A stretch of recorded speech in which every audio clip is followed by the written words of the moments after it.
everybody, this is Greg Gossett from Gossett Trading and Mentoring Live, and today is Wednesday, March 25th, 2020, and we again find ourselves in the final hour of the trading day. I mention this each day, but I think it's important to repeat that I make the majority of my buying and selling decisions at the end of the day. I feel like they're the most valid prices of the day to make your buying and selling decisions from.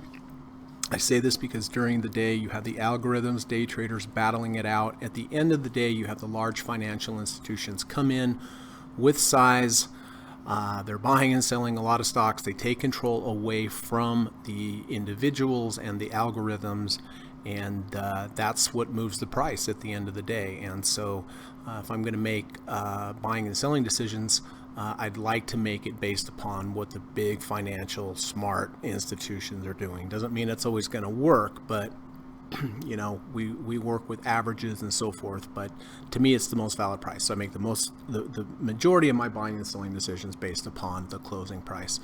I do have a day trade today on Apple. I will show you that as well. Hope everyone is doing well. Thank you so much for coming. Always look forward to seeing you. As time goes on, I just really appreciate this group and kind of having some friends and some camaraderie here. I think we have some great people in this group, some really smart people, some people have some really great comments and views on things, and so I really appreciate you being here. So Evan is here. Hey Evan, good to see you. Always good to see Evan. Hope you're having a good day, my friend. Brian is here. Hey bud, good to see you. Appreciate you being here, Brian. Proud of you at such a young age to come and learn this, so thank you for being here. Mount Doji is here. Hello my friend, good to see you, buddy. I hope you're doing well, hanging in there. Miko25, hello sir, how are you? Thank you for coming. Looking forward to our next lesson, and I hope you're having a good day. If you have any questions for me today, just please let me know. Hello Bob, good to see Bob. Hello team. Yeah, we're a team now, right? Thank you for pointing that out. I hope you're doing well, Bob. And Dan is here. Hi Dan, good to see you, my friend. Really good to see you. So, well, we're having another one of those days. Dow is up 1,245 points today. It's up 6%. That has a lot to do with Boeing being up so large today. So, but the Dow's up 6%. The NASDAQ is up 184 points, so it's up about 2.5%. So not quite as strong as the Dow. The Dow's the clear leader today, and the S&P is up 110 points, up 4.5%. So big, huge day, although in the big scheme of things, this is about a regular day, these kind of moves, right? You remember when our moves were 200, 300 was a big day? Now that would be like just a little small range day. So anyway, okay, well, William is here. Hello, William. Good to see you. William says, hello, Greg and all. I am with you live for a change. Good to be here with all of you. Greg, are you still shaking or has it let up? Oh, with the earthquakes. No. Well, let's see. You know, it happened last Wednesday. It happened a week from today. Big shakes in the morning. We had one of those aftershocks during the podcast. A day or two later, it was reported that we had another earthquake, but I didn't feel it. But so far, none today or yesterday. So that's a good sign. But thank you for asking, William. Appreciate it. Joe, hi, Joe. Good to see you, my friend. Joe says, hi, all. Oh, and we have a poem. I just posted Joe's poem about it a couple hours ago. Joe said, poem. The movement of the market up and down is making my drink get fizzy. If I don't hurry and get off this rise, it's going to make me dizzy. Yeah, isn't that true? The movement of the market up and down is making my drink get fizzy. If I don't hurry up and get off this ride, it's going to make me dizzy. Bravo. Bravo, Joe. Thank you so much for that, and I'll post that if you don't mind. People really seem to like that. I get a lot of likes on your poems and Frank's poems. Joshua, good afternoon. Hope it's been a good day. Hey, Josh, good to see you, my friend. It has been a really good day. Yesterday was a fantastic day. It's been 3 good days in a row. I'm very, very grateful for that. I was getting pretty brutal there and pretty discouraging, but you know, those times happen in trading. But Yeah, yesterday was a fantastic day. I actually had my biggest day of the year yesterday, and today's a really good day as well. But knock on wood, not getting cocky. Just I've had some big down days this year as well. So it all averages out. So okay, well, listen, here is the plan for today. First of all, we're going to run the U.S. legal disclaimer. Secondly, we're going to come back. We're going to take a look at my current positions. We're going to talk about when I bought them, why I bought them, how I'm going to manage them going forward. Don't think we have any current trades from you up on the board, so I think that will be about it. Like I said, I do have one day trade that's currently working right now, and I will go over that and what my thinking was on that. After that, as you know, I like to talk about trader psychology. It's extremely important. In my opinion, it is much more important than where you buy and where you sell. The important part is creating a plan, sticking with the plan, having the ability to have discipline, stick with that plan. I mean, listen, here's the thing about trading. You identify a level beneath you. You identify something that should hold as support. Ideally, buy it as close to that as you can. So if you're wrong the smallest. Then, if it goes up, have the courage to stick with it. Come up with a plan to phase out, or come up with a plan for a level that you get out if it goes to the upside. That's it. Most people lose money because they position size too large and they stay on the wrong side of the moving average. That's really what it is. I mean, it is not rocket science. If I can do it, it's not rocket science. But what is more in the rocket science realm, or difficult like rocket science, is being able to follow your plan. So in my opinion, one of the best ways to be able to follow your plan is to position size smaller. You'll have less emotions because the position size is smaller, and you should be able to follow your plan, right? It's emotions that get everybody riled up and like, oh, I made some money, oh, I need to get out, right? Like Steve Burns' friend that bought the TVIX. I can't remember how much money he would have made on that trade if he would have just used a trailing stop, but he missed out on, I don't know, it was 400 or 500% or maybe more, something like that, right? But his emotions got the best of him. It's enough. Well, you never really know. You just never really know when things are going to go up a lot, right? So anyway, circle back to why I was talking about that. But yeah, we're going to talk about trader psychology. I hope that by hearing it every day, it will slowly seep in, and you'll internalize it, and you'll incorporate it into your trading. Have a good plan, follow the plan. It's not that hard, right? We go through drawdowns. That's part of it, just like now. But anyway, we'll touch on that. Then after that, I'm going to go down through the watch list, each stock one by one. Before I enter a trade, I have 3 requirements. First requirement is it has a confluence or a combination of indicators lining up. I look at each indicator as a potential group of buyers. And why that's important is that if you can put yourself in a position to be included with as many other groups of buyers as possible, you have the best chance of having a profitable trade. Doesn't mean you're always going to, but you're going to increase your chances. Therefore, if one indicator represents one group of buyers and another indicator represents another group of buyers, I want to have as many indicators lining up at the same time. Hence, I have many groups of buyers lining up at the same time, and it gives me a better chance. So requirement number 1, look for a confluence or a combination of indicators. Requirement number 2, make sure even if you have that confluence and combination of buyers, it gives you a good risk to reward ratio based upon the filters you use: overbought, oversold, moving averages above you. But you want to be able to realistically be able to make 2 or 3 or 4 times what you're risking to the upside compared to what you're risking, to make on the upside compared to what you're risking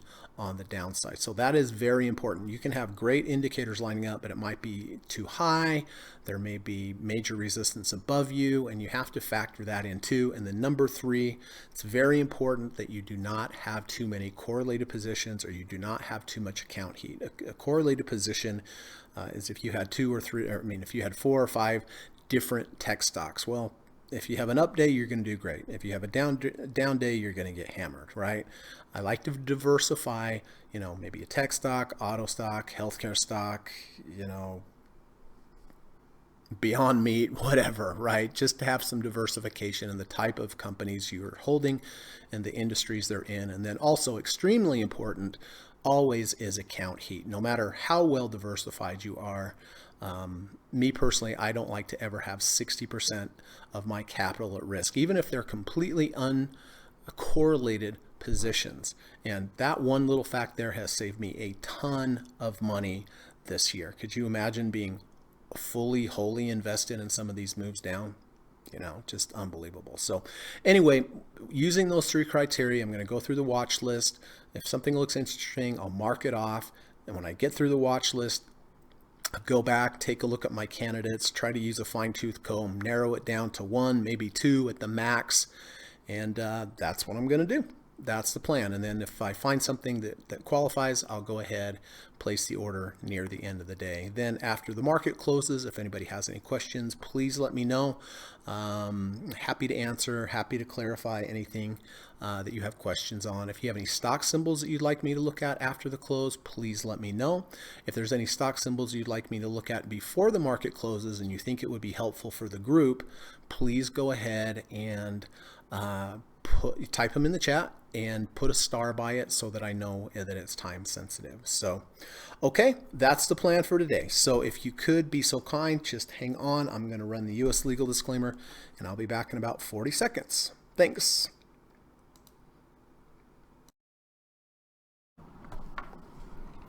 This video or live broadcast, like all instructional materials produced by Gossett Trading and Mentoring LLC, is created and published for informational and educational purposes only. Please carefully read and/or listen to the U.S. government required disclaimer before watching this video or live stream broadcast. The video link and disclaimer text are located in the description section of this video or live broadcast, here and here. Thank you so much.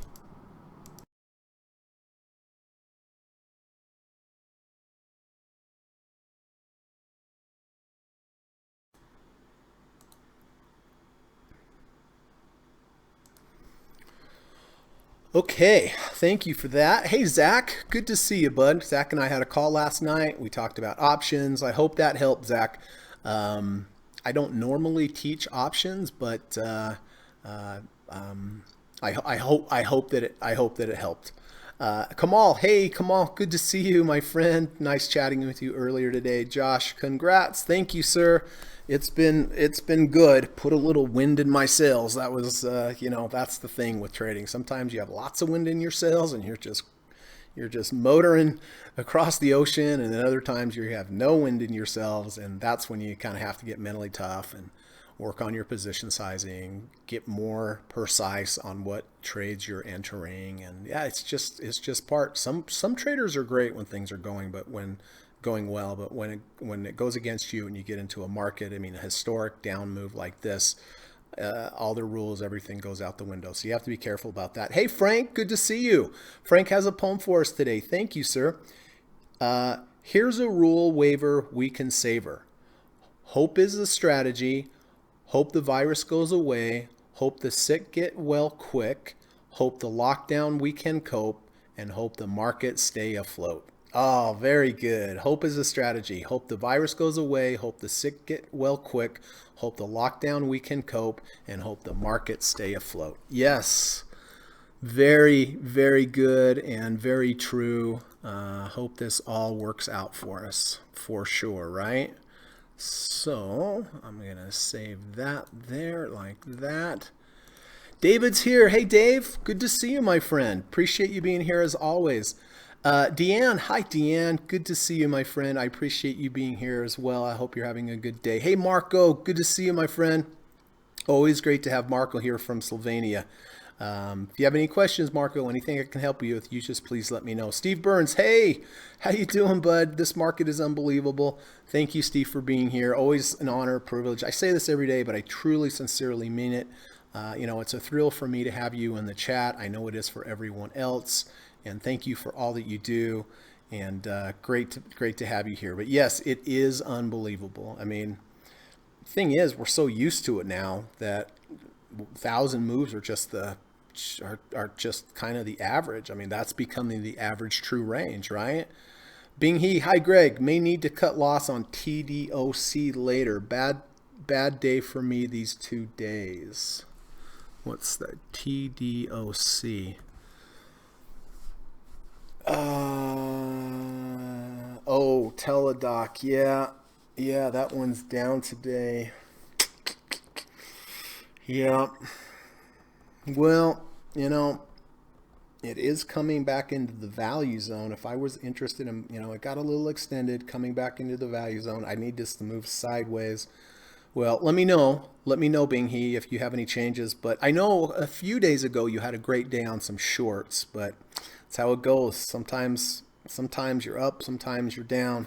Zach says, was extremely helpful, Greg. It was my pleasure for sure. Oh, great. I'm glad to hear that, Zach. Thank you. I had a great time, and it was fun for me to teach options.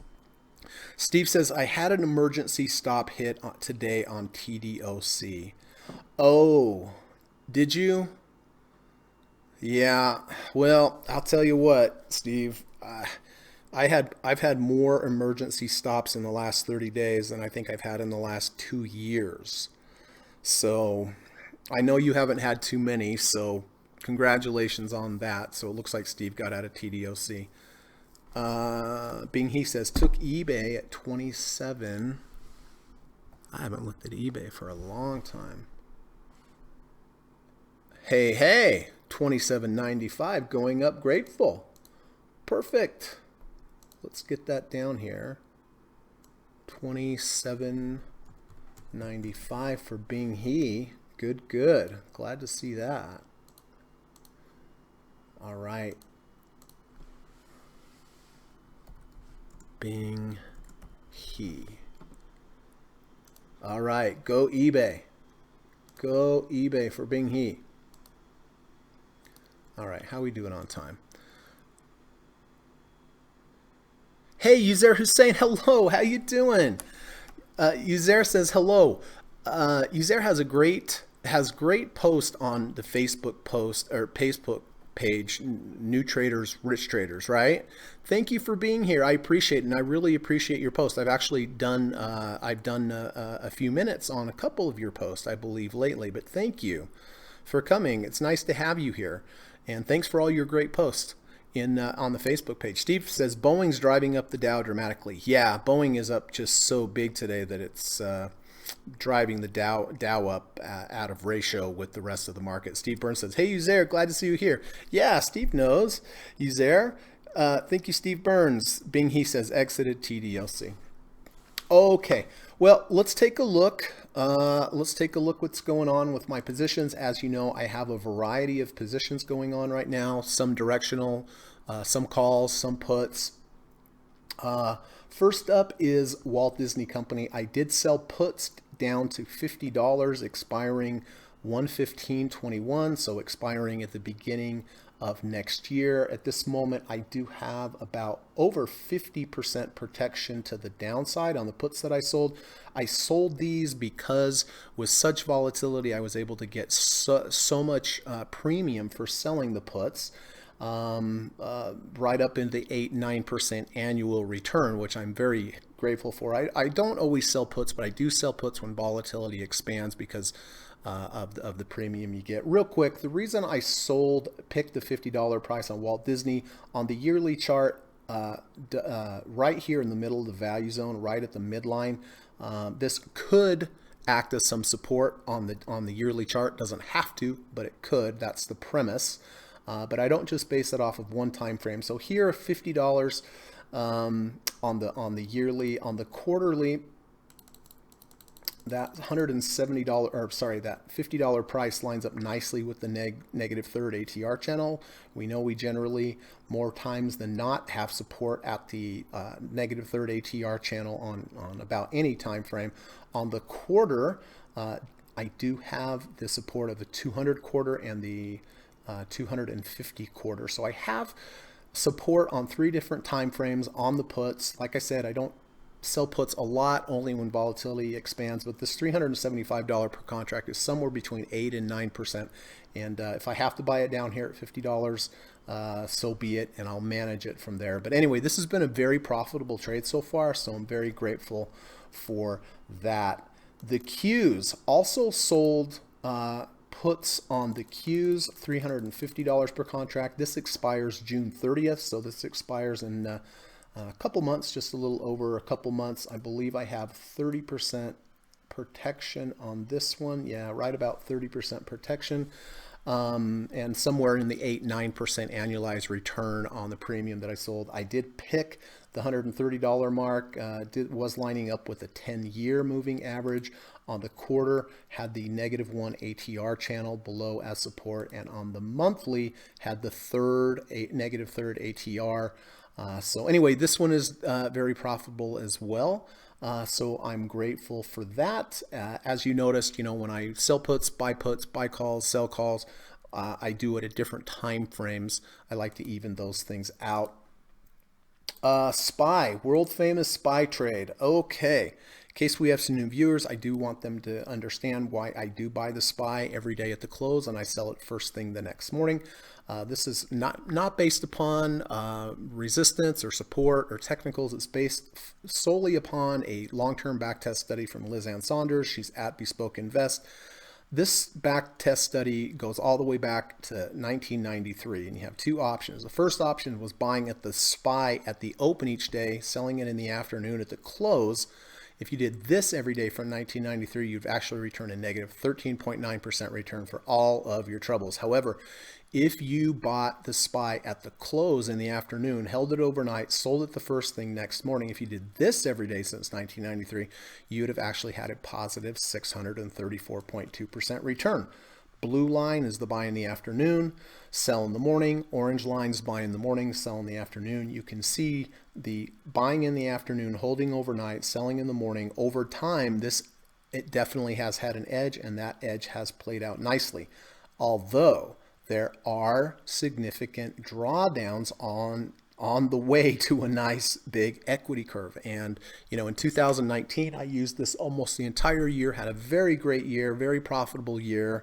However, this year, not so hot tamale, right? This year has been horribly negative, just about what I made in 2019. So, you just never know when it's going to go your way.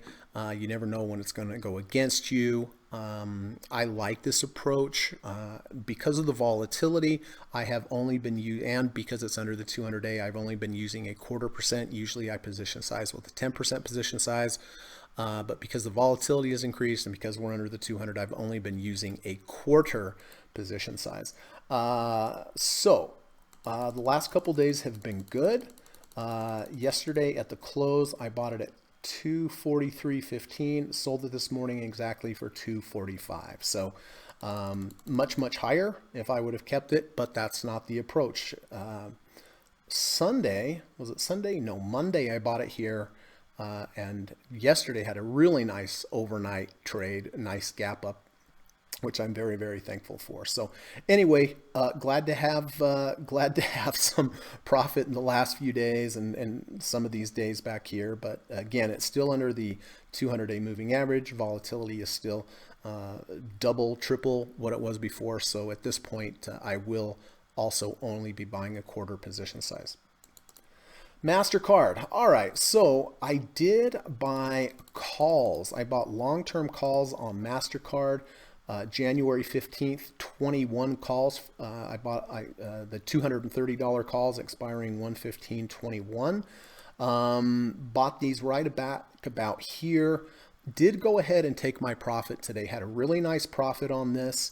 The reason why is because we've had this huge move up here, huge days, obviously.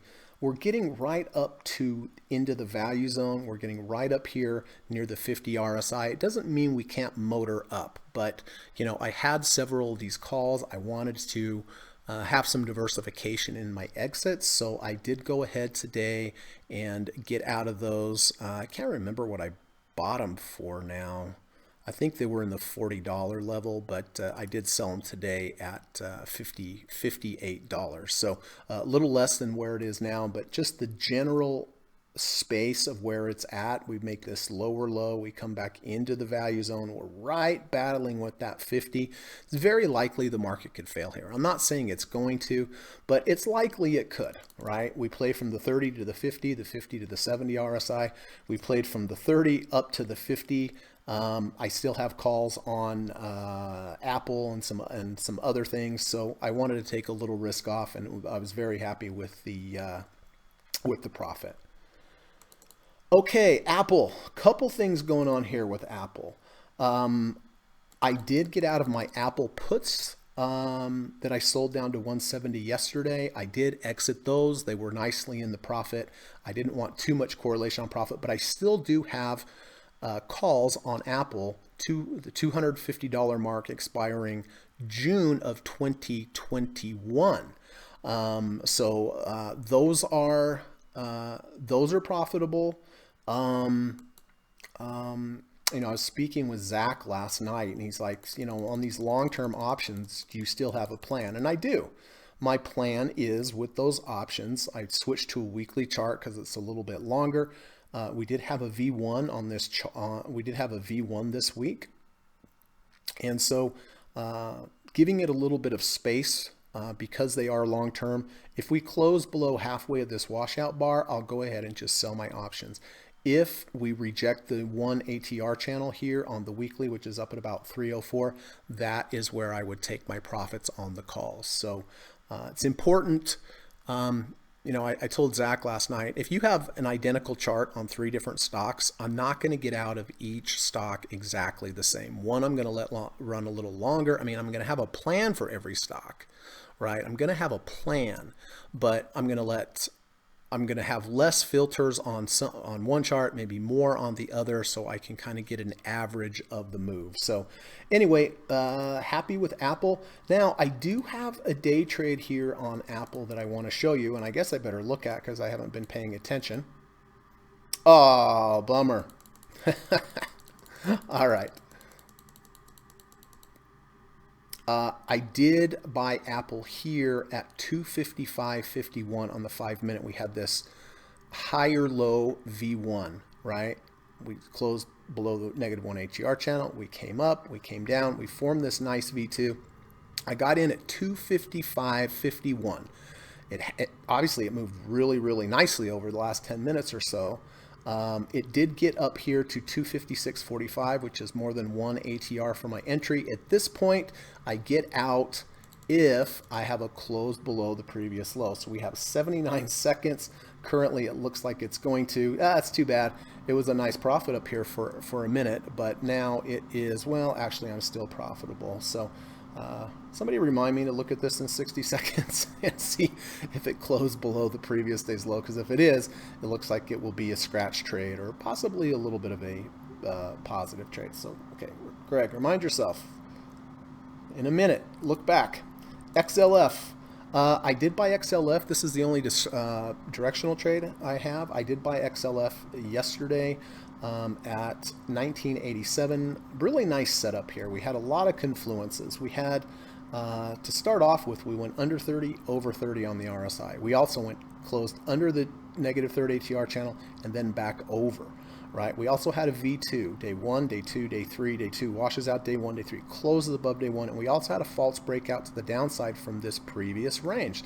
So, it ticked a lot of boxes. It ticked a lot of boxes that that I look for before I get into a trade. It was excellent. About the only thing that could have been better is that we had a positive MACD.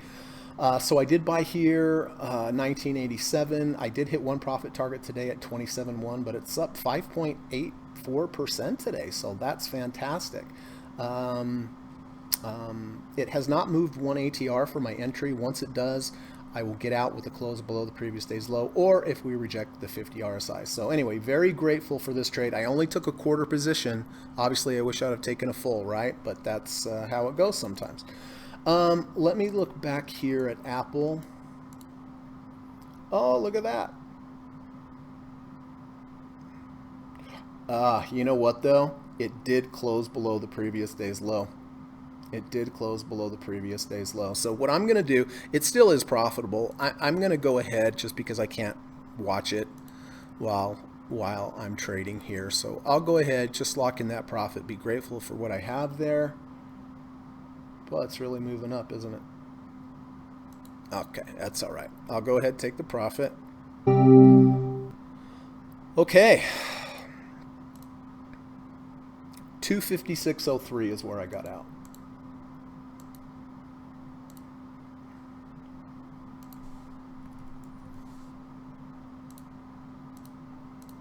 All right, not bad, right? 255.26 up to 256.03. Not bad on a 5-minute chart.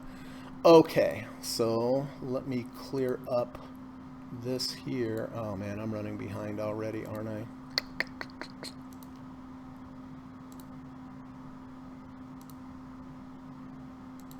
Okay.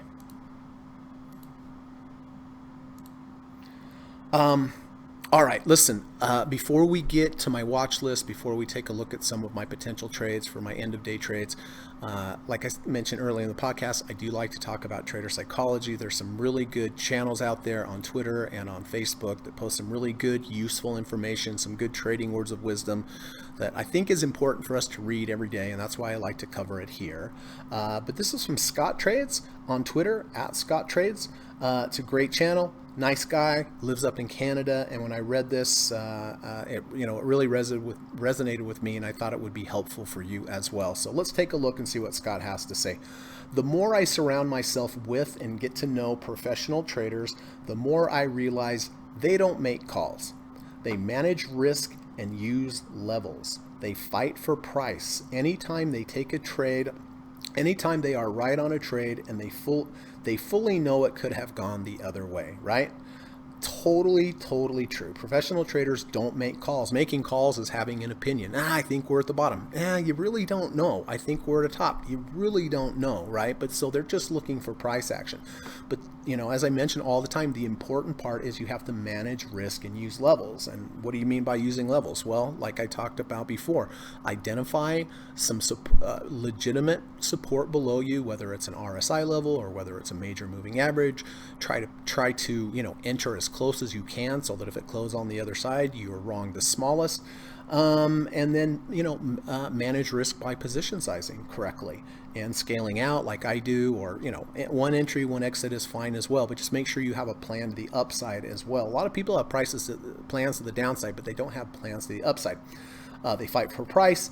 Anytime they are right on a trade, they fully know it could have gone the other way.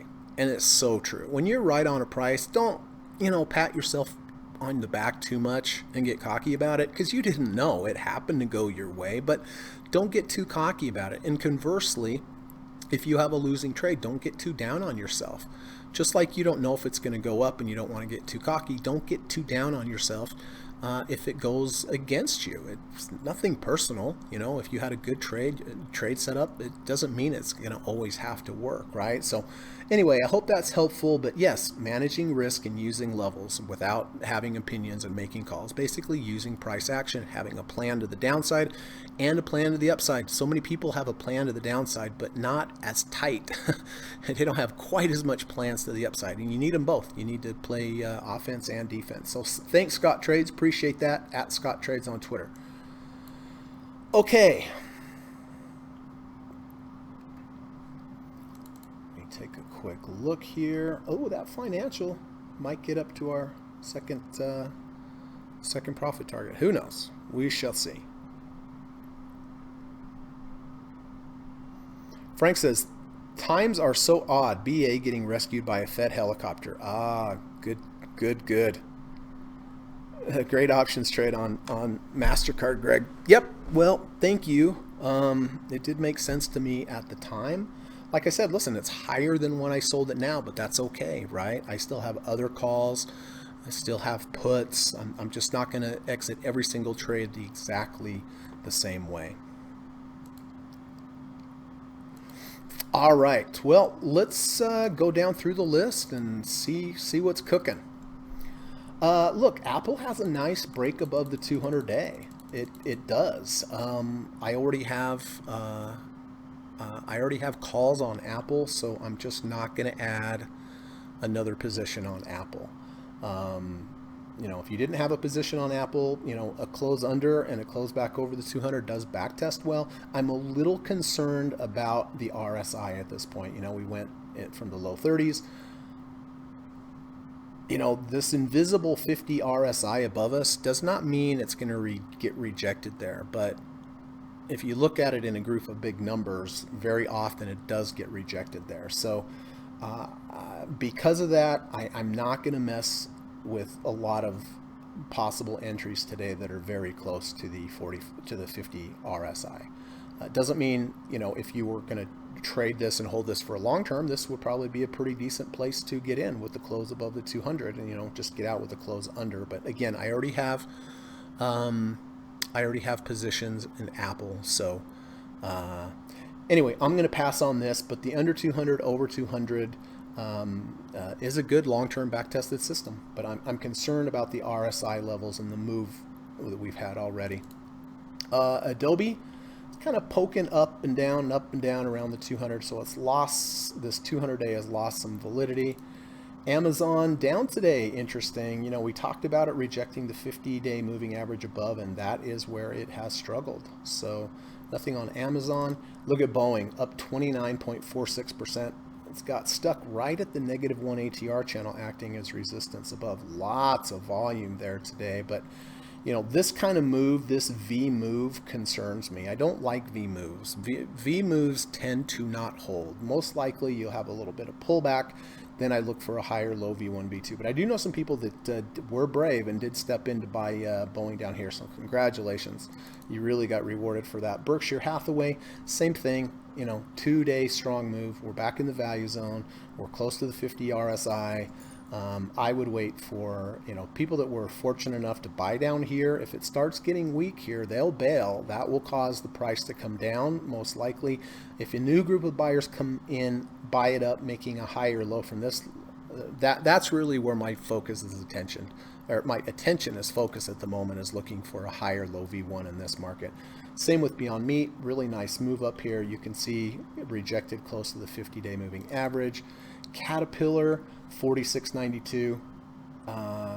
At least here we had a higher low, right? We went up, we came down, we had a higher low here, but MACD's positive. But again, I'm not too thrilled with what the RSI level is here. Dow Jones, same thing, right? Under 30, now we're getting close to that 50. I would not be surprised to have some resistance there. Walt Disney got very close to the 50 RSI and did reject the 20-day. If I was long Walt Disney in a directional trade, I would certainly think about getting out here or in the next day or so. But I have those long-term puts, so I'm keeping that one. Etsy, 44 RSI. Facebook, down today.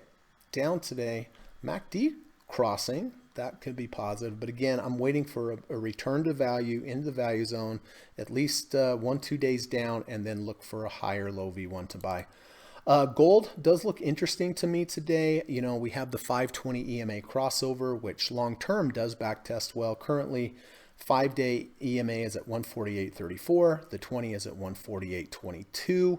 This is a valid approach. It's not too high. It's not above the second ATR channel. So I am going to go ahead, take a position in gold today using the crossover. MACD's crossed over today, so that adds a few little brownie points to it. But I will buy this. I will get out a half position if the price actually closes both below the 5 and the 20, and I will get out of the full position if the 5 EMA crosses under the 20 EMA. I'll get out if we reject the 70 RSI. Or we have a huge, big, bearish reversal volatility bar. So that's the plan. I'm only taking a half a position, again, because of the increased volatility. Google, not really participating in this rally today. I don't see anything there. Goldman Sachs, don't see anything there either. Home Depot, big nice day, but we're up. We've had this V bottom. It concerns me. We're getting close to the 50 RSI above it. No. Intel had issues with the 200 yesterday. We do have a nice higher low V1 here, which is positive, although I don't like the higher low V1 coming off at just one bar. I like to have at least one bar, 2 bars down, and still rejected by the 200-day moving average. So nothing there. Russell 2000, nothing there. Johnson & Johnson, same price pattern, nothing there. Look at CarMax today, up 17.86%. Boy, oh boy, the people that were brave enough to buy down here, I promise you, they were looking for any reason to sell right now. And so if we do stall out, have something like that, a move down would not surprise me. Coca-Cola up 8% today. Very good. Lockheed Martin, boy, this is the one that I was considering yesterday, but I didn't want to take too many positions. I like this because we bounced off the 30, we closed back over the negative third ATR channel, we rejected this previous low, but I decided to be conservative. But look, now it's up 12%. Certainly not going to chase it up there. MasterCard, of course, I got out of that option play today. Mickey D's, nice big strong moves. I'm still concerned by the 50 RSI.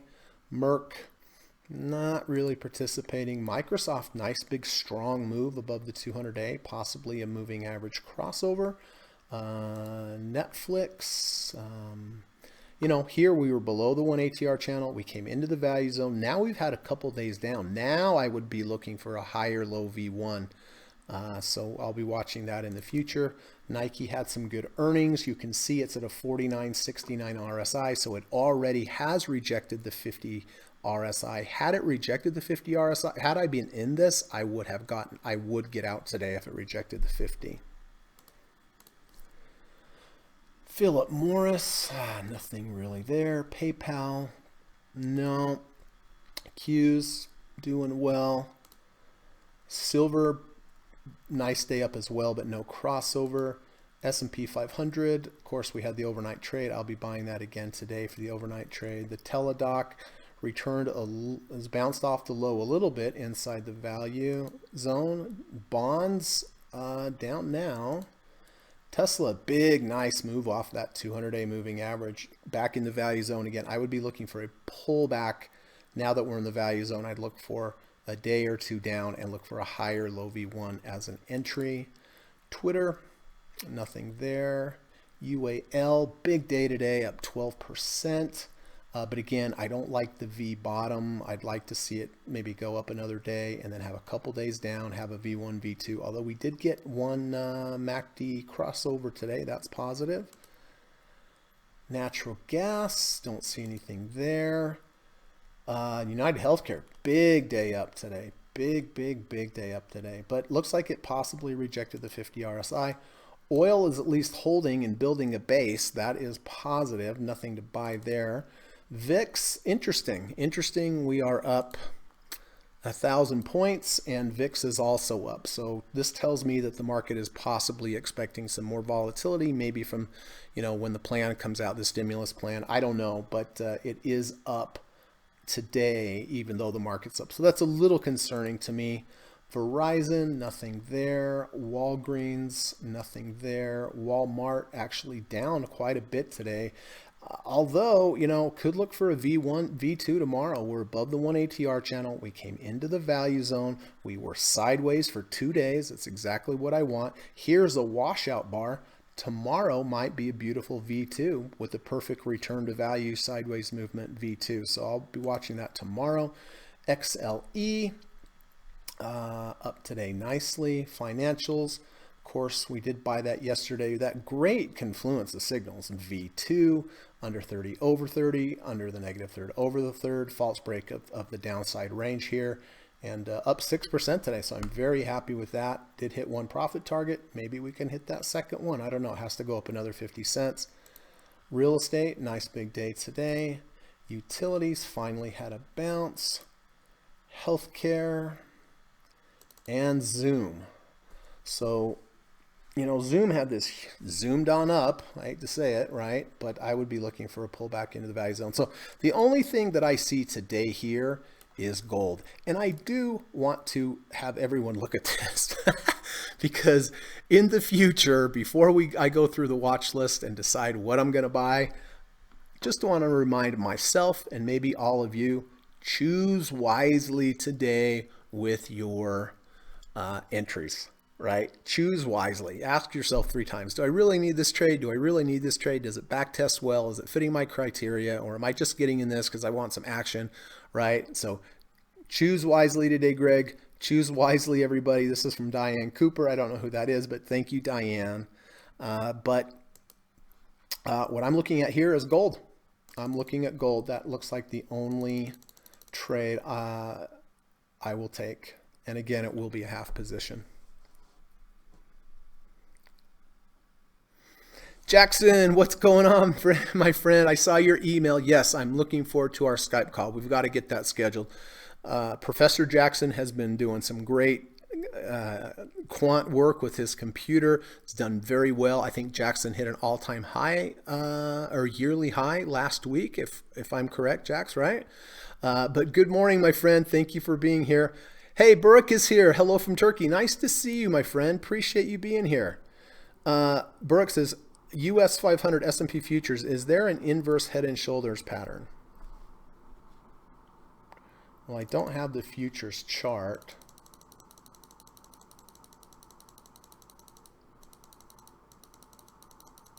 You know, I don't see head and shoulders a lot. I don't look for them, to be honest with you. So, you know, there's bullish head and shoulders and there's bearish head and shoulders.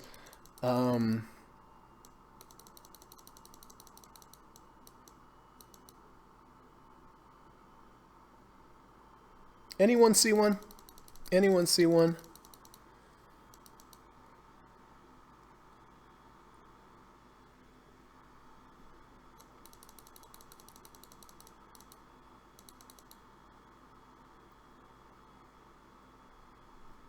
Maybe a little tilted down one from here, possibly. I don't see like a perfect structured one. Anyway, that probably didn't help, Burke. I'm sorry, but head and shoulders are not my specialty. Jackson said, by the way, my friend, I've had notifications on my phone, so hopefully the issue is on the mend. I'm mostly listening on phone. I can hear your voice that it's a better day. Yeah, I'm bummed about it because I don't see it working here in the United States, Jackson.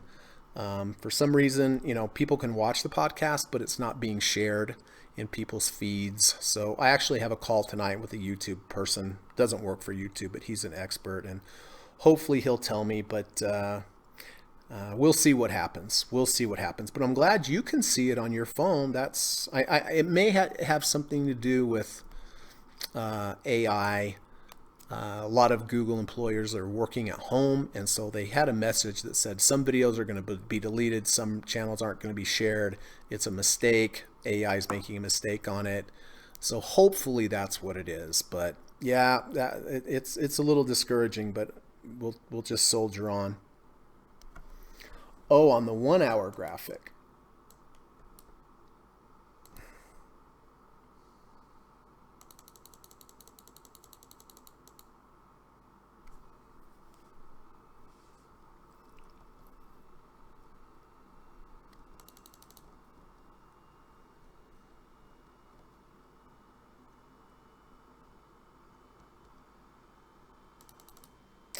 I don't know. I'm not a head and shoulders expert. I mean, I understand what they are, but I'm just not, my eye is not trained for looking at those.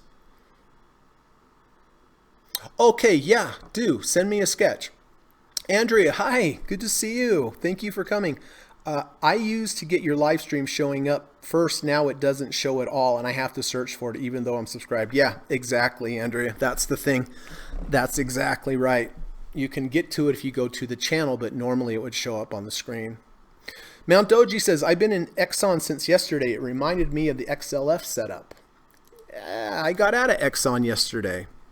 I had sold puts on it. Obviously, wish I would have stayed, but I was a little concerned about Exxon. Look at that, up 5.3%. Congrats, Mount Doji. Okay, how are we doing on time? We have 10 minutes. Let me check things over here.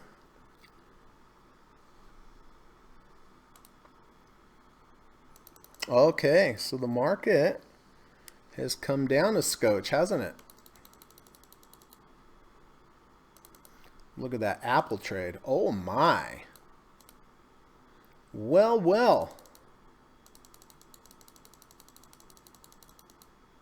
Remember when I took the trade here and I got out here? Good thing I did, right? What did I get out of? I got out of 250, 256. Now it's 247. It's a good point, right? To remember that you take your stop losses. You know, that would have saved 9 points to the downside. So I am really, really super grateful that I took that when I was supposed to. Now it looks like Apple might close below the 200. Interesting. And what's our friend gold doing? Oh, look at this. We're 148.17 to 148.18. If these two close exactly the same, that is a valid cross. My understanding, based from etfreplay.com, I know that for a fact because one time silver had the cross and they were exactly the same. I didn't take it, and I learned later that that was a valid cross. So that looks like about all I'm going to do. Did get out of MasterCard, which at this point looks like it was a good idea.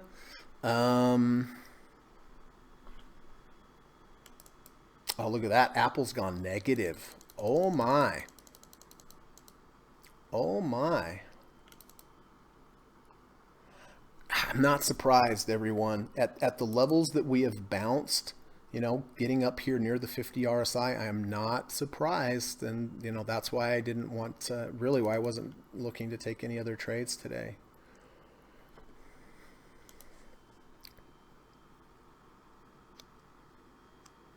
Nice trade, Mount Doji.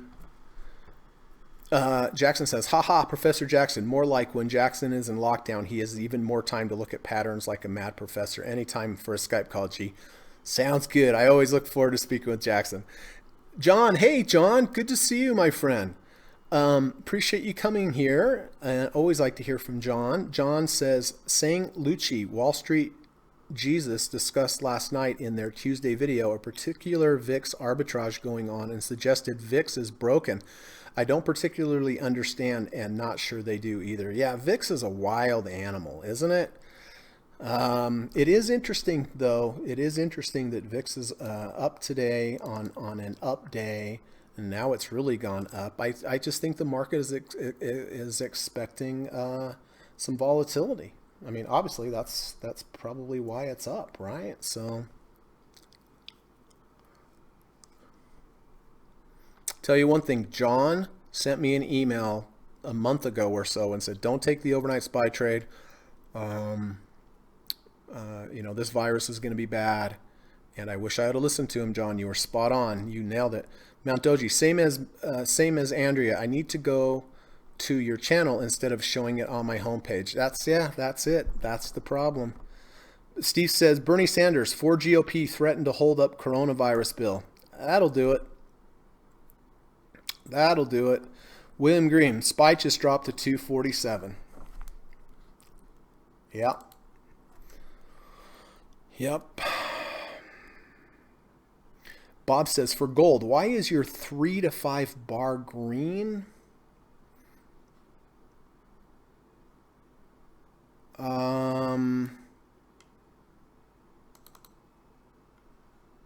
You mean, oh, these last 3 bars, why are they green? I will talk about that in a minute if you don't mind, Bob. Well, I have enough time. Look, the reason some of these bars are green, some of them are blue, some of them are red. This is called the impulse system from Dr. Alexander Elder. It measures 2 different moving averages. If both moving averages, if the moving averages are on the upswing and the MACD is, from a negative standpoint, is higher than the previous low, it will paint a blue. If they're higher than each other and it's in an uptrend on the longer term moving averages, it will paint a green. If the MACD bars are going lower than each other and the long term moving averages down, they'll go red. So this is a filtering system that Dr. Alexander Elder uses. I don't use it exactly like he does, and I don't want it to confuse anybody, but essentially if he were to buy gold, it would need to be blue on the weekly and blue or green on the daily in order to buy. If even one of them was red, you would not be able to, you could then go short, but you couldn't go long. So I'll have to talk about that in one session, but I don't want to confuse everybody with it. I don't follow it to the T, but that is why. It's basically saying that this MACD bar is higher than the previous and the longer term uptrend is up, and that's why it's painting a green. So, oh, 325, yes. Here, we were going lower on the MACD and the longer term moving averages were down. That's why they're red. Blue is fine to buy, according to Dr. Alexander Elder. Green's fine to buy, but you can't buy within the green, in the red.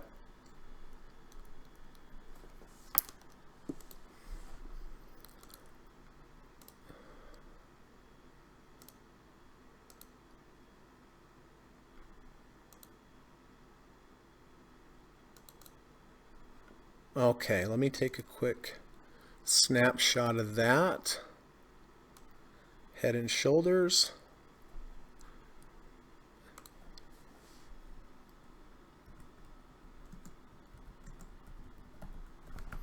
All right, and we'll look at that as soon as the market closes, if you don't mind.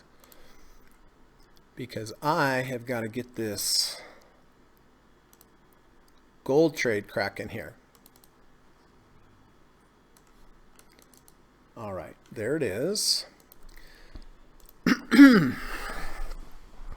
All right, so gold trade still look good. It's going to be close. I'm buying a half a position. It is above the 200-day, but because of the volatility, I have to do this in a couple accounts, so it's going to be a little tight. Oh, now it's under. Now it's under, see? 148.16, 148.14.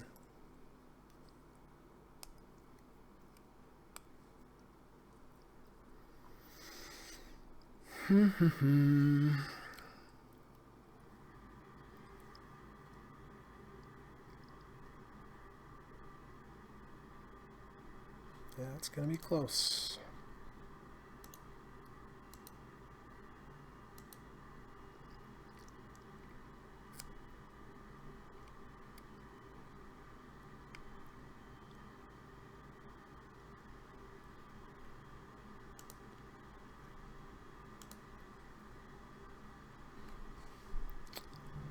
All right, what do we have? 2 minutes.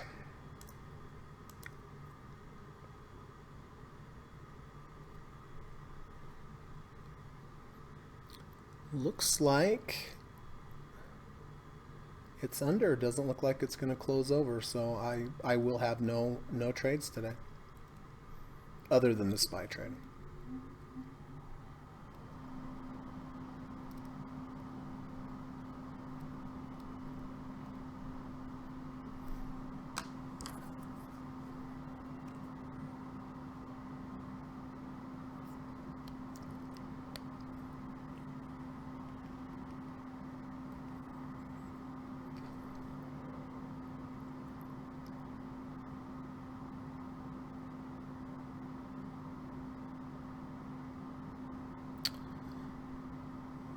Okay, about 30 seconds left.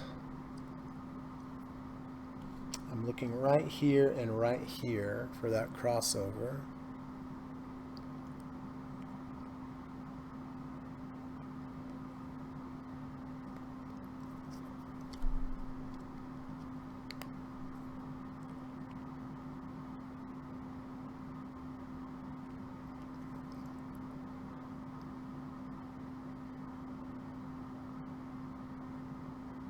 Nope, it didn't cross, so I didn't take. It didn't cross, so I didn't take. Okay. So,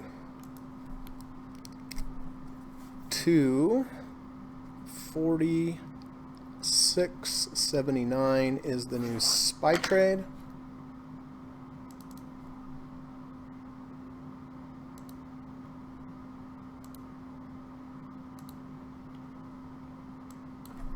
$246.79. All right. Well, sell off at the end of the day there. I guess on the bright side, I bought this much lower than I would have, right? So there's one thing. Good. Anyway, still a profitable day. Glad I took some profit targets. Glad I took off that MasterCard trade, that's for sure. So, you know, be grateful for what you have. Let's take a look real quick at Burrick's Head and Shoulder.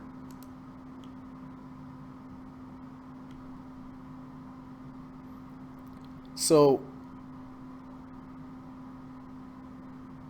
here's the head, here are the shoulders right here. So it would need to break down below here, isn't it? Here's the shoulder, here's the head. Yeah, but this would make it bullish because inverse head and shoulders, and it broke above here with the target price of there. Is that what you're talking about? I think because here's the shoulder, here's the head, here's the shoulder. Inverse head and shoulder would be if it moved up above these, the high of those shoulders, and moving up to here would be your profit target. So I hope that helped. I hope that helped. Jackson says, I'm not sure they do either. Many anomalies in the market, some old, some new. We need to trend with caution. Yes, we do. Did I miss a bunch of stuff up here? Let's see. Being He says, yes, I need to choose wisely. I keep making a mistake by taking trades based upon a new strategy or chart pattern I came across. Must remind myself not to make the mistake again.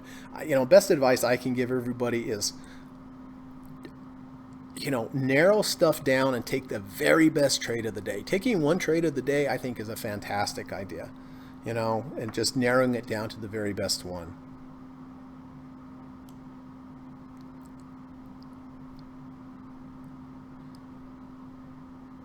Okay. Steve says coronavirus stocks sold off in the last 2 days. Yeah, they kind of were. They had the run up there, didn't they? Yeah.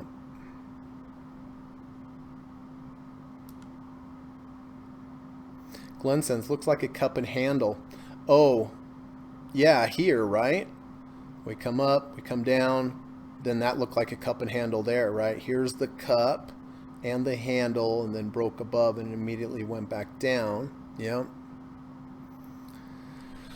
Well, anyway, nice day. I'm very happy to have a few profitable days in a row, so I'm grateful for that. If you have any other questions or comments, please let me know. I'm happy to answer them. Just we'll do my quick plug. Just let everybody know that I do offer private one-on-one coaching and teaching and mentoring lessons in the evening time. I really enjoy teaching. I think I've had some really good results with my students. I've been trading for 24 years, almost 25 years now. So full-time trader.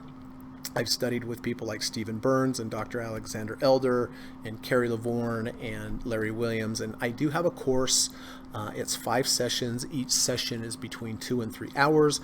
And I teach you everything I've learned from all my coaches, mentors, all my own experience in the last 24 years. It's 5 sessions, 3 hours, 2 to 3 hours per session. The format is that I teach during the first part of that particular session, and the second part I ask a lot of questions. We do a lot of chart study. You know, we go through all the different approaches that I have, all the different approaches that, you know, let me be involved in the markets regardless of what kind of market conditions we have. We talk about trader psychology, entries, exits, but the main thing I think the real advantages of working one-on-one with somebody is that, you know, you have instant feedback. You can answer questions right away. We do a lot of chart study. We can see when trades work, when they don't work, which is important because trades don't always work. You know, the thing about trading books, a lot of trading books, you look at and every single chart pattern they talk about works. Well, they don't always work, right? I think they should have a rule where any trading book shows two charts, one where it worked and one where the setup didn't work. But anyway, I think you would like the class. It is $1,000, but I think it's worth every penny. So, if you're interested in possibly taking the course with me, please let me know. Reach out to me on Twitter. Reach out to me by email. The email's in the description of this video. And what I like to do is with a prospective student, I like to have a initial call with them. There's no obligation. There's no pressure for me to take the course. I promise you, none of that. If you want to take it, great. If not, then it was at least fun talking to you. But I'd like to get to know you a little bit better. I'd like to know more about you, about your trading, about your challenges, about your goals. You can ask me any questions you like at all as well. And then if we think we're a good fit and our schedules work together, then we can schedule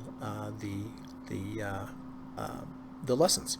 So if you've been thinking about it and you have some extra time, please contact me and we'll get that free Skype call going. And then if you wouldn't mind, if you like today's content and it's helpful to you, if it's helpful in any way, I really would appreciate it if you would take a half a second there and just hit the thumbs up button before you head out of here. I would really appreciate it, especially with the channel having these issues of showing up. Likes are even more important. So anyway, let's take a look. William Green says, careful with the old man stuff. It looks like Rorschach. I see an old man in a beanbag pattern. Brick says, if the net line could be broken upside, we'll go up, I think. It would help. It would be a start for sure. Right? He says, now I'm a bit concerned on this sell down on closing. I began to think about exiting eBay, but I got to remind myself to follow the rules, to exit only if there is an exit signal. I know I may be right or wrong. That's 100% true. It's true. William Green, it's all relative. I'm an old man in a beanbag to a 27, an aging man in a beanbag. Burke says, why sell down in the last 5 minutes? I think Steve Burns mentioned to us that there were some senators that maybe that had some issue with the bill. It wasn't going to close, but yeah, that sold off hard. Boy, am I glad I got out of my Apple position when I was supposed to, right? I mean, not that made it go down, but, do you imagine how I would have felt if I didn't get out of there when I was supposed to? That would have been a $10, at least a $7, $8 loss. And boy, did it get sold into. Holy smokes.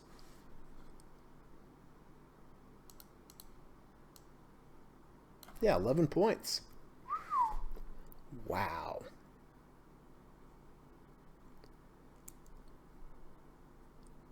William says, we are what we are, just enjoying messing around for a moment.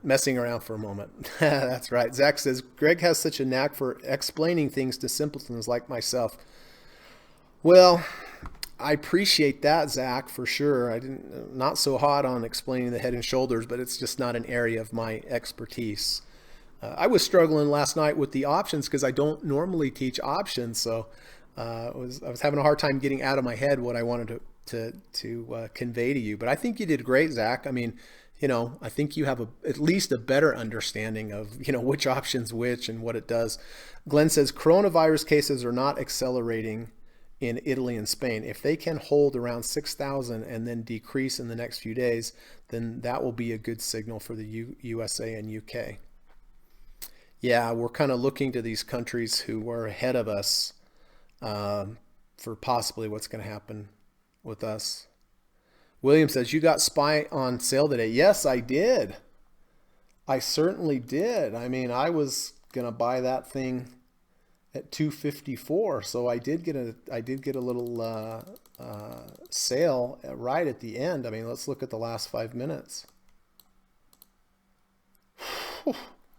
My gosh, boy, what a sell-off that is, huh?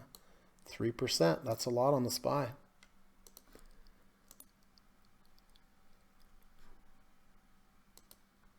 So anyway, I feel pretty good about the positions that I have. Again, Disney, this is kind of a longer term, right? Selling down puts down to 50, so I feel pretty good about that. The Qs down to 130, so have about 50 points to the downside protection in the next 2 months. Is it enough? I don't know.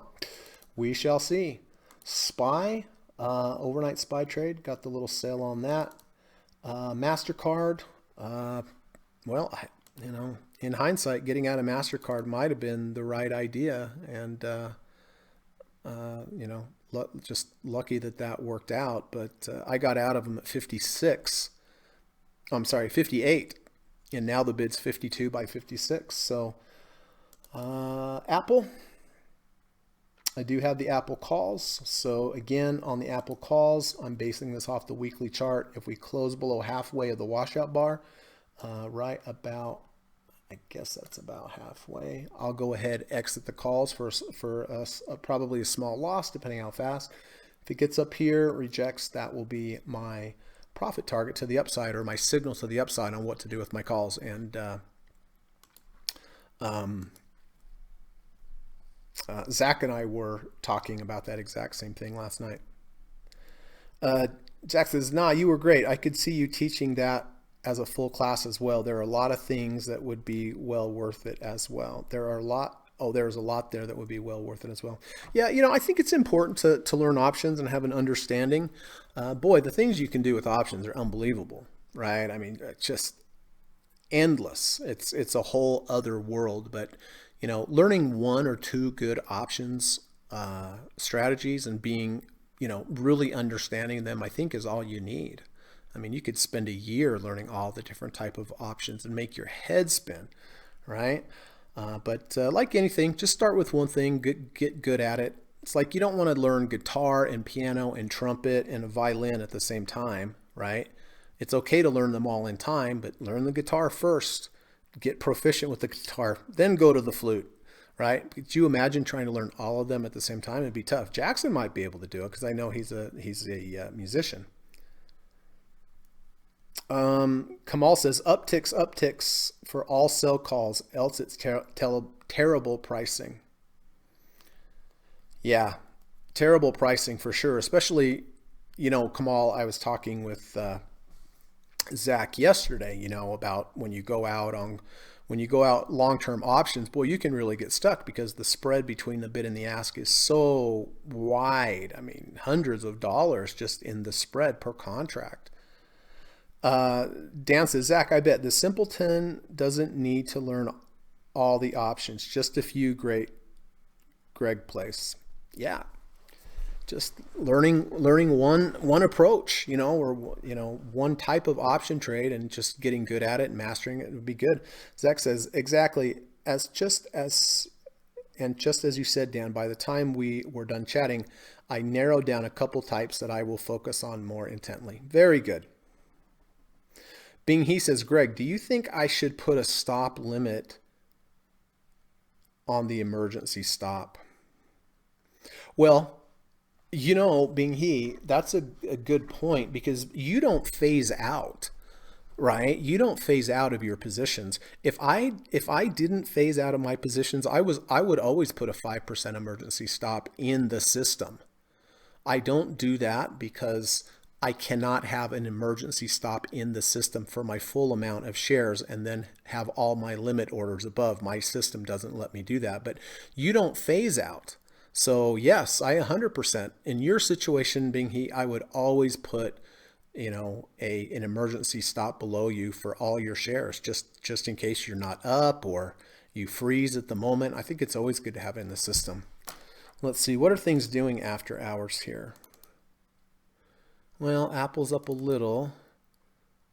Disney's up a little.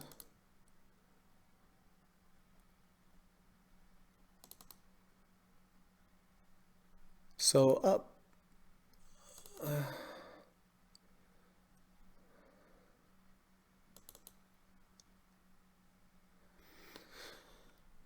Yes, but I would, Bing He. Jackson says, I always have an emergency stop. First thing I put in my manual trade, but I use on any manual trade, but I use market. Oh, yes. Thank you for that, Jackson. Yeah.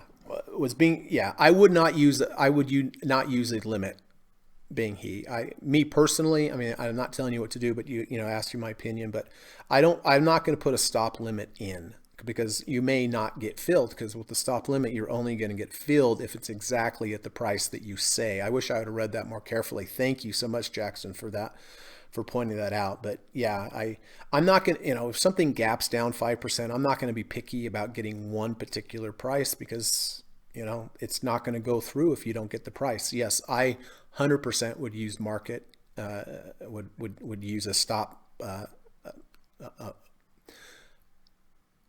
a stop, a limit or a stop loss, but triggering with the market, not with the actual limit price.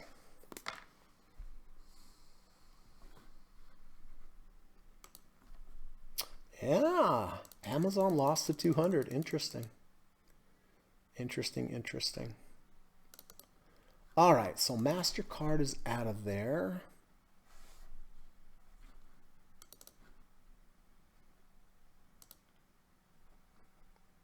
Market sell order. Yep.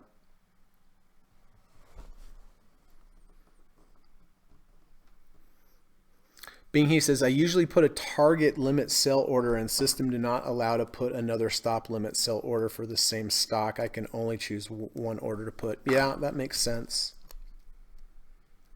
That makes sense. Well,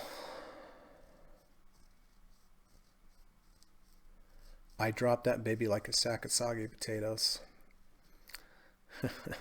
Zach says thumbs up. Thank you, Zach. I appreciate that. Yeah, guys, if you like today's podcast and you find this helpful, I really would appreciate if you hit thumbs up. That would be cool.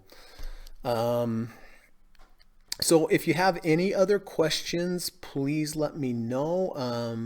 I kind of like to leave everybody every day with please go out and try to do something nice for somebody, whether it's just saying hello, waving to them from a distance at this point, calling on your friends, checking on them, seeing if they're okay, see if they just need some company on the phone or maybe need something that you could do for them. I mean, in this particular situation we have right now, there's a lot of people are out of their elements and out of their routine. So I'm sure they would just appreciate a call just to check and say hello. So let's try to do that today, right? Or at least be nice, wave to somebody, just be nice and do something kind for somebody today. Let's see. Dan says, yes, please give Greg's channel a thumbs up. Thank you, Dan. Jackson says, how are you feeling today, Greg? Sorry, I missed the start of the day. I'm feeling fine. Yeah, I'm feeling good for sure. I'm feeling good. Just nice to put 3 days back to back in the green. That's always makes you feel good, right? I was a little sniffly and a little kind of worn down, and of course your mind kind of starts traveling all around. Wow, do I have it? I'm not sure. Like any other time, I wouldn't even think about it, right? But in this time, I was like, man, I'm never around people. I'm rarely around people ever. Kamal says, I'm going to go out in the wild, Whole Foods. Okay, be safe, my friend. Stay away. Have a 5-foot perimeter around you. Don't touch your face. Take care on your adventure, Kamal. Dan says, stay safe and good day, everyone. Thank you, Dan. You as well, my friend. Jackson says, how many U.S. friends or anywhere for that matter how many U.S. friends or anywhere for that matter doing for supplies, etc.? Everyone okay? Oh, that's a good question. Well, I'll tell you, Jackson, I usually order dinner from DoorDash from a restaurant that I like, and they've been closed for like 7 days. So I am so used to getting that dinner delivered that I think I must have lost 7 pounds, maybe more, because all I have at home is like canned tuna fish, coffee, some beef sticks, things like that. So I haven't had a whole lot of carbs, and I've definitely lost weight. I've actually been cold lately because I've lost weight. I do have toilet paper. I mean, I'll survive for sure. I have toilet paper and water and a bunch of canned stuff and a lot of food stuff as well. I went early on and bought a lot of dog food for Katie. So she's probably better taken care of than I am. Andrew says, I can't get masks for my workers. Yeah, I imagine, Andrea. That's tough. That's tough. And they definitely need it. Brian says, "Man, I'm glad I don't have school right now. This makes it so much more easier to learn options, and watching the market react live is fun for me." Oh, that's a good point, Brian. Yeah, being able to actually watch this in real time is interesting, isn't it? So I'm glad you're making good use of your time. And Zach and Brian, there's some really good YouTube channels out there that talk about options. Steve Burns has a book, Options 101. He talks, it's a great book. It's a great book on options. He talks a lot about the Greeks. And if you don't know what the Greeks are in options, that's like your theta and your delta and your gamma and your vega. And I know it sounds complicated, but it's really not. It talks about time decay and rate of change of your delta, which is your change. And I know it sounds complicated, but it's really not. But there are also some good free YouTube channels out there like TradingView. They have courses that you can buy and so forth, but they do have some good free ones on YouTube that just basically, explain like covered calls. Covered calls when you own a stock and then you sell a call above it. Bullish credit spreads, bearish credit spreads, bull spreads, bear spreads, iron condors, iron flies, straddles, strangles. I mean, so much to it, but just, get solid on just what it's like to buying a simple call or buying a simple put, right? And time decay and premium and all that kind of stuff.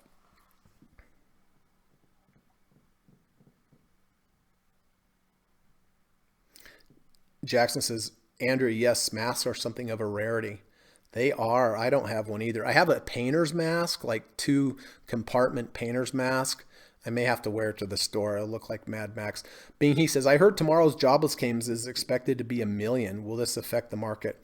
It's hard to say, Bing He. The market most likely has priced that in, but there is a lot of headline and emotional risk with that. It's hard to say. That might be one of the reasons we sold off at the end. Who knows? Or at least part of it. Brian says, watching actually is fun. Yep, Steve's book is on my order for my birthday for my wife. Oh, fantastic, Zach. Yep, Options 101. I actually have the audiobook, but I've listened to it many, many times. And if you have any questions about it, if Steve's in here, ask him. John says, stop market dangerous with gaps. Wide limit better. Well, that's true too. You could give it a range. But it's just a personal preference. But thank you for that, John. That's true. You could give it a range. Jackson, for sure. We are also starting to furlough some employees, including a salesperson, on unemployment. I am sewing homemade masks for the workers out of vacuum cleaner bags. Wow. Good for you, Andrea. There's a woman with many skills. Trading and sewing and running a business. Impressive, Andrea. Jackson says, many traders can't stop, so know when not to trade is possibly a more important skill than the function itself. Totally true. 100%. Jackson's coming up with these sayings that are just so spot on. Maybe you can send me one of those as well, Jackson. Many traders can't stop, so know when not to trade is possibly a more important skill than learning function itself. Totally true. Again, it comes back to having a plan. And again, one of the toughest things in trading is taking a trade when every fiber in your body says not to, and not taking a trade when every fiber in your body wants to, right? It all circles back again to following your plan, taking trades when you're supposed to, not taking them when you're not supposed to. Jade lizards. I'm not sure I know what that means. Joe says, Greg, have you heard of Tom D. Mark? Yes, I have. I have. He's a trading educator, I believe, right, Joe? Andrea says, thank you. I am also a pilot and an amateur radio operator. Don't mind my non-humble brag. Plus, I speak fluent Spanish. Look at Andrea go. Business owner, can sew, trader, student of mine that I think did really well. We still need to have our follow-up, by the way, Andrea. Amateur radio operator and a pilot, plus speaks Spanish. Unbelievable. Impressive, Andrea. Joe says he predicted the bottom in 2008 and the top of Bitcoin to the T. He predicted the bottom of this Dow Jones 18183 and SPX 2097. Oh, is he calling for a bottom? So that was his bottom, huh? Yeah, I've heard his name. I just forgot what the context was. Wow, impressive. I gotta say though, with Bitcoin, I'm pretty sure I said 20,000 was going to be the top as well. Not from any technical standpoint, but just because it was such a round number. But you know, I didn't short Bitcoin. I've never traded anything on Bitcoin.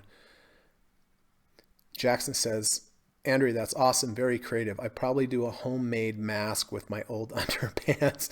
Unsure what would be worse, getting corona or, yep.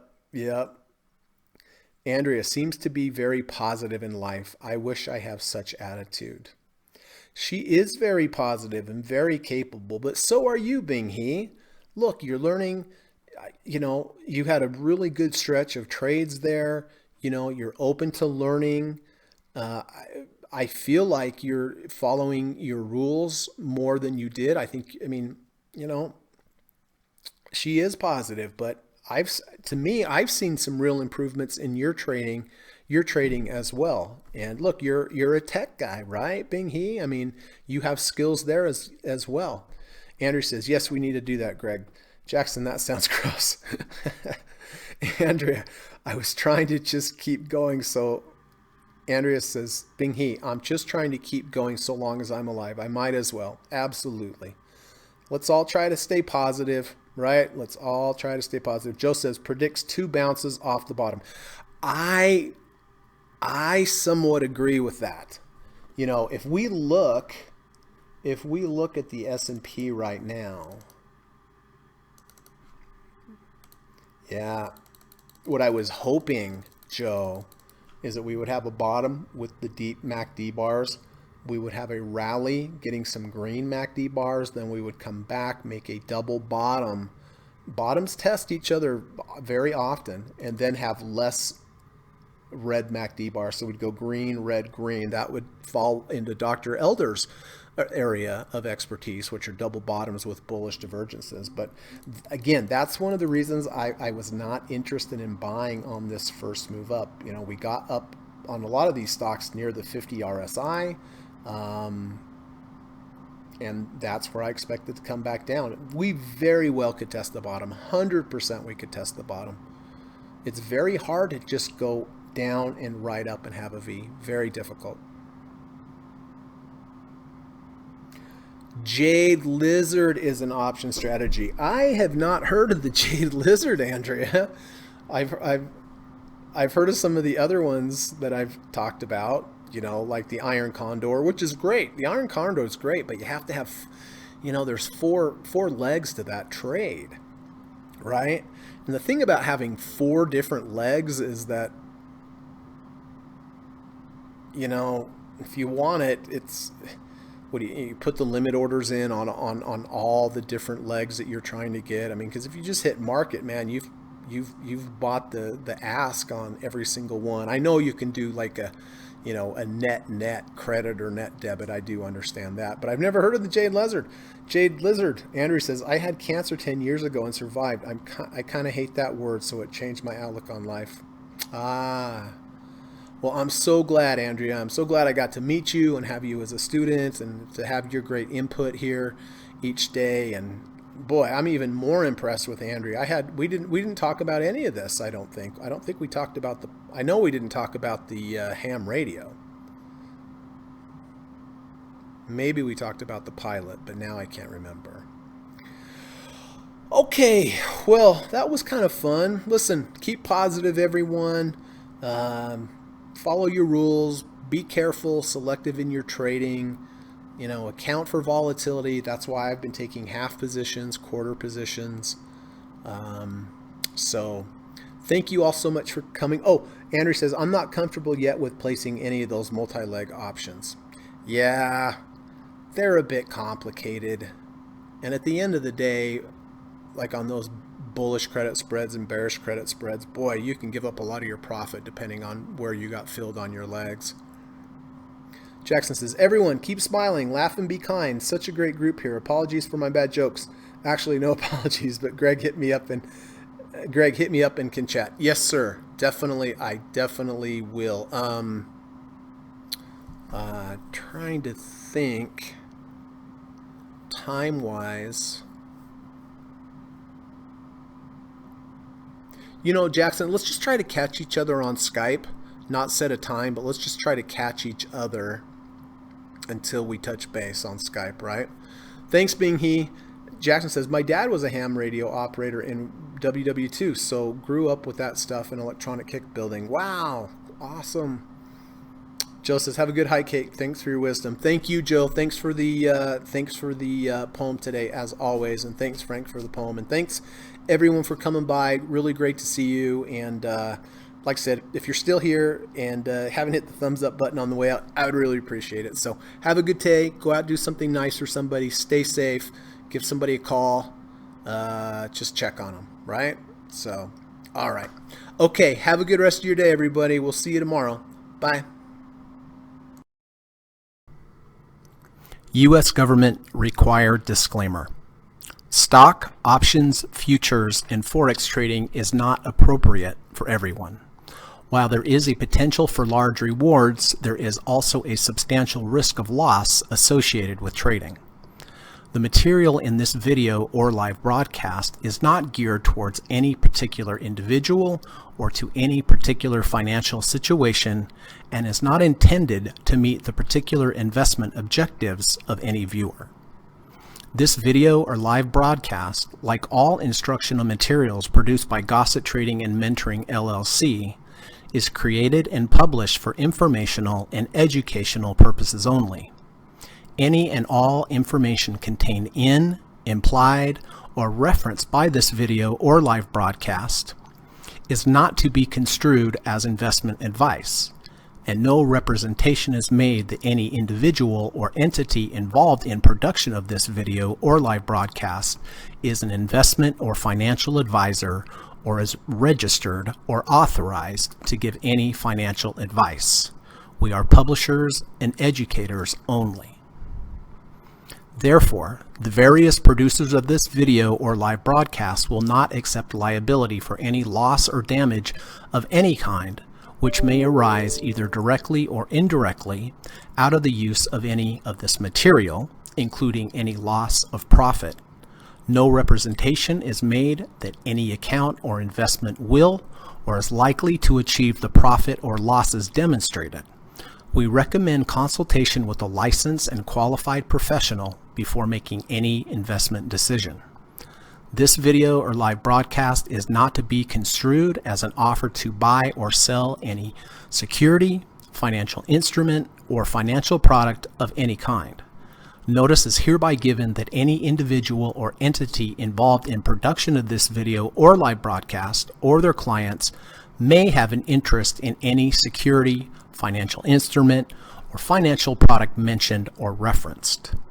Any simulated or hypothetical performance result depicted does not represent actual trading and therefore may under or overcompensate for the impact of various market factors such as lack of liquidity.